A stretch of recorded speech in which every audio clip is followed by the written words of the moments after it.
It's Jack's Facts. It's time for Facts with Jack. That's me. Hi, my name is Morale K. Jackson, but you can call me Jack for short. Welcome, foolish mortals, to my little corner of the internet that I like to call Kitchen Sink Chronicles. If you're wondering why I'm dressed like this today instead of my usual all-black Victorian-esque type thing, it's to go with today's theme, because today the Jack's Facts episode is all about Adventureland at Disneyland.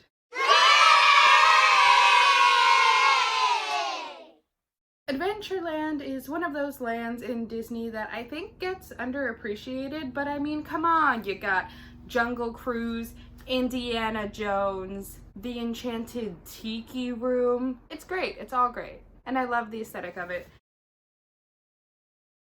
But anyway, before I get to talking way too much, too late, let's get to the facts.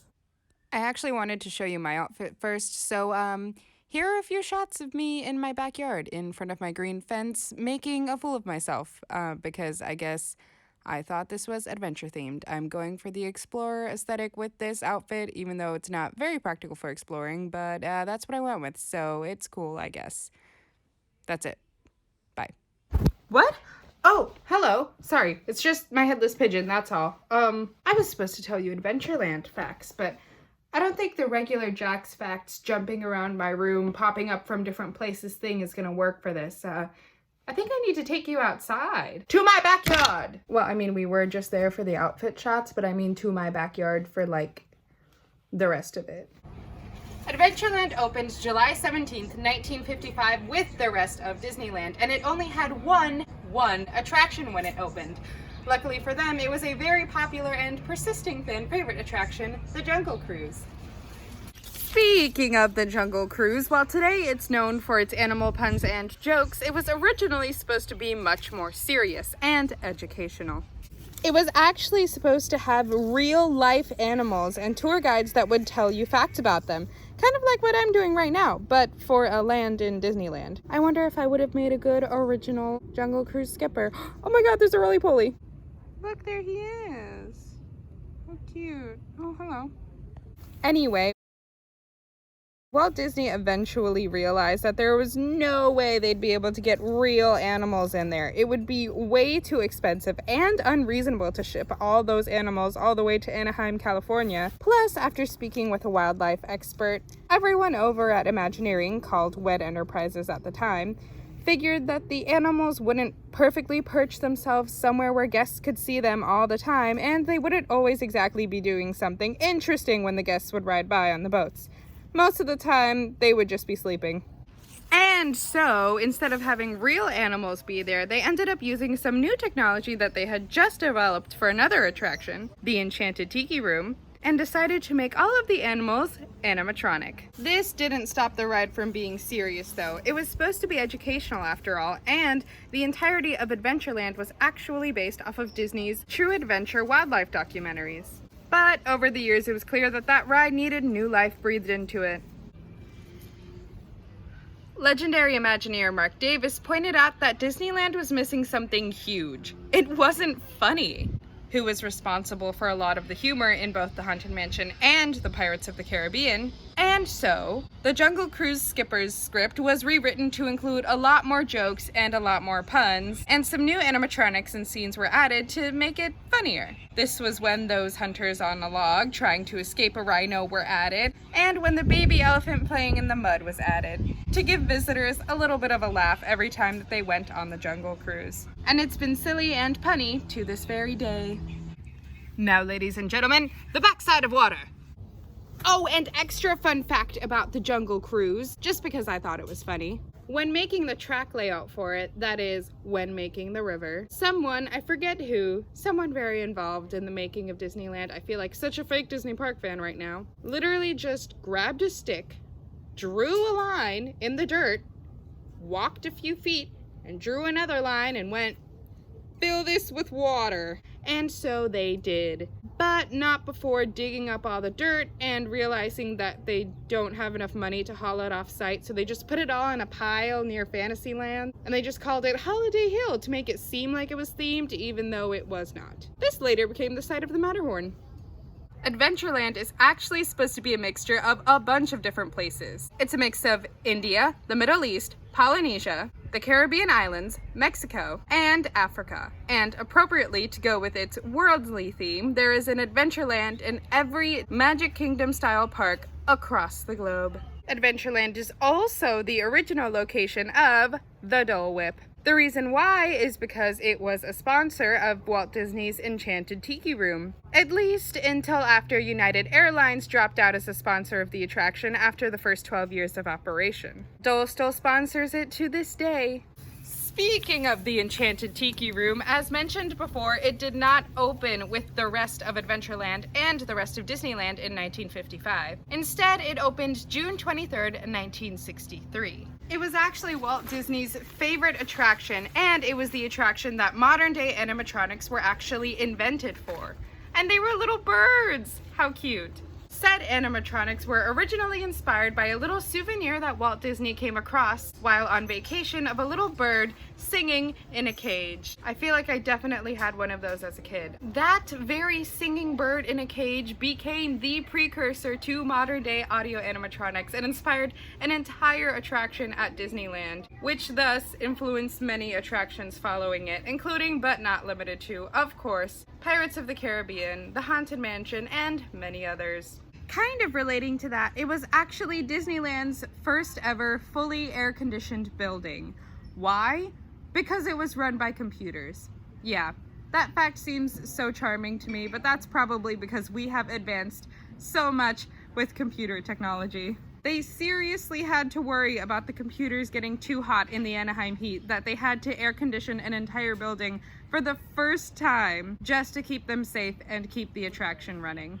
Everyone who went into the building for the first time must have been so grateful to actually sit down and have air conditioning for the first time in Disneyland. It can get tiring, very tiring. Adventureland takes place in multiple eras of time. Tarzan's Treehouse takes place in the 1910s when the movie Tarzan takes place, and the Jungle Cruise and Indiana Jones both take place in the 1930s. Meanwhile, the Enchanted Tiki Room could take place literally any time. It's not specified. I spent a ton of time yesterday researching and I never got a clear answer, so I think it's just sometime in the past.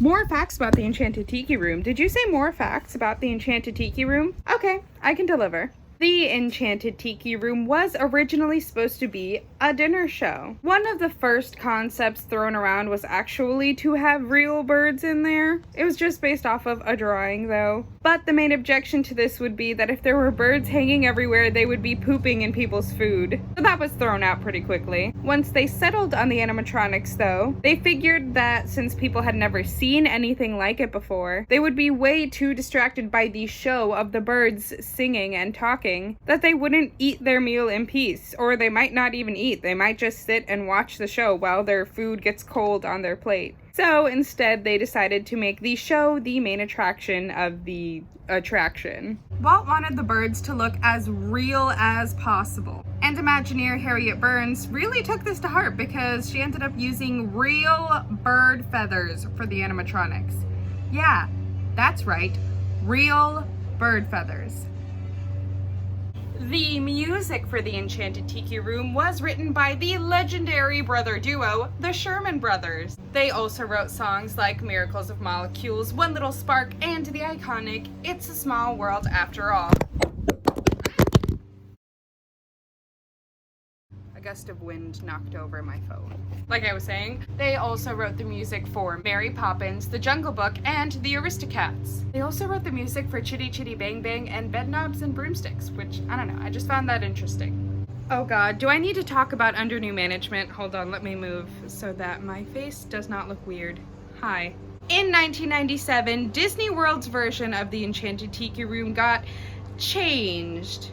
Basically, they wanted it to appeal to a new, younger audience, so they renovated it, changed it, and when it was under new management, it was under the management of Disney's two most famous cartoon birds at the time, Iago from Aladdin and Zazu from The Lion King. This version was bad. It was really bad, and a lot of people wanted them to just put the classic attraction back in and make it the way that it used to be, because this version was, not great. and did a big disservice to the original classic show. So in 2011, they did just that. They put the classic show back. Unfortunately, the catalyst for this event was a fire. Some people have a conspiracy theory that, you know, it was set by a cast member on purpose, but like, I don't know. I don't think so.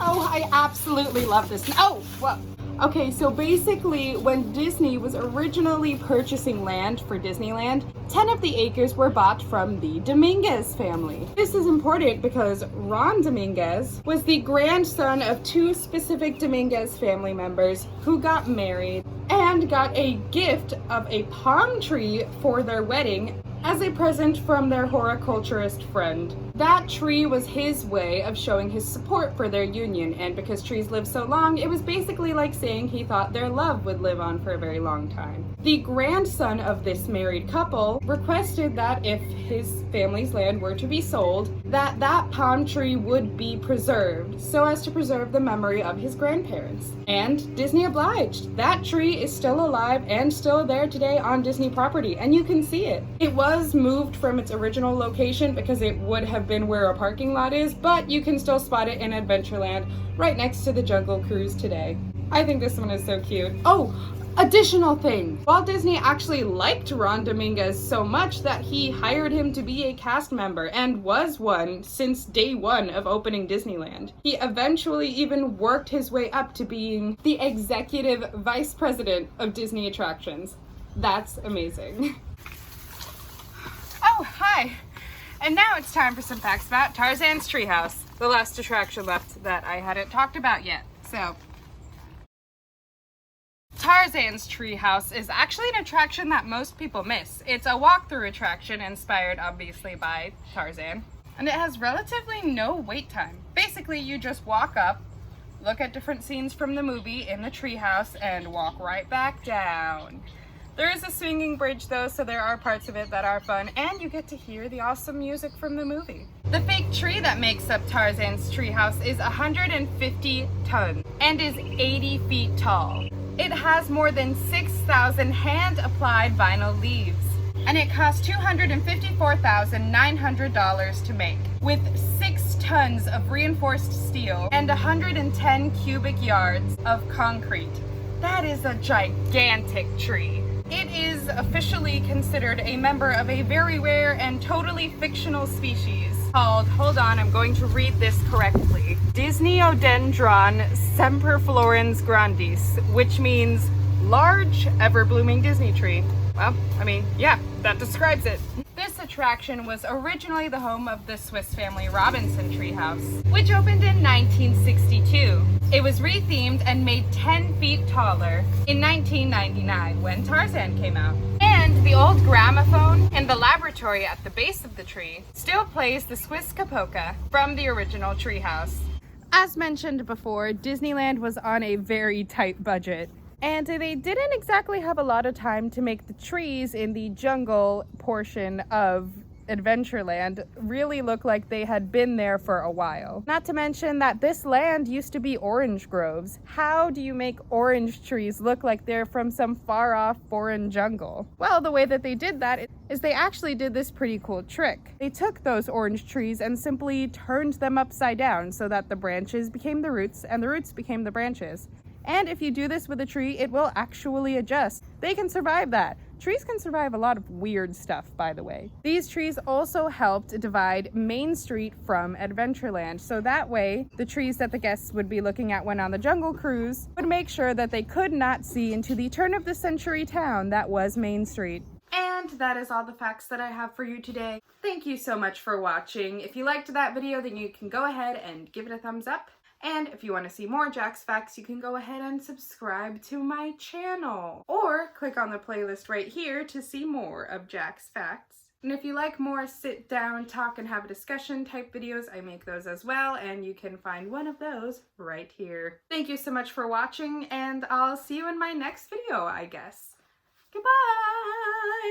Okay. Oh, the tree took my hat off. Wow. I think this is going to be a good one.